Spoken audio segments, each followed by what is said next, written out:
আচ্ছা আমার জানেমানটা এখানে দাঁড়িয়ে আছে। আরে এ তো ঐশী না, সরি, চালিয়ে যাও চালিয়ে যাও। বস আমাকে সরি বললো। ঐশী একটু সময় তো আমাকে দিবা।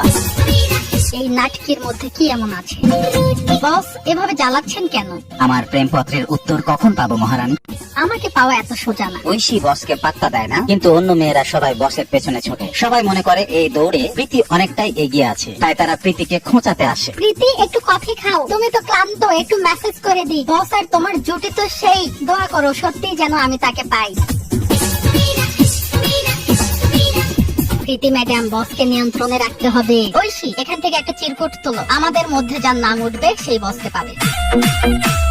হ্যাঁ, অফিসের কাজ কাম ফেলে সবাই চিরকুট চিরকুট খেলো। চিরকুটে ঐশীর নাম আছে। আমি দেখতে চাই। ও, চাকরি ছেড়ে দিতে চাও? বস একটা এঙ্গেজমেন্ট ইভেন্টের আয়োজন করেছে। এই মেয়েগুলোর কেউ জানে না কাকে আংটি পরানো হবে। বস এই ডায়মন্ডের আংটি কাকে যে দিবে? এ কেমন আচরণ? স্যারের পার্সোনাল জিনিস তোমরা আগেই খুলে ফেললা। আরে বাপরে, ঐশীকে তো চেনাই যাচ্ছে না, এত সুন্দর। স্যার, বক্সে তো কোনো আংটি নাই। আংটিটা তোমরা কে নিয়েছো? পার্স চেক করো। আরে আমার পার্সে কিভাবে আংটিটা আসলো? লোভী মেয়ে। ঐশীকে প্রপোজ করার জন্য এই প্ল্যানটা আমিই করেছিলাম। আংটি তার পাশে আমি রেখেছি। বন্ধুরা, লাইক এন্ড সাবস্ক্রাইব।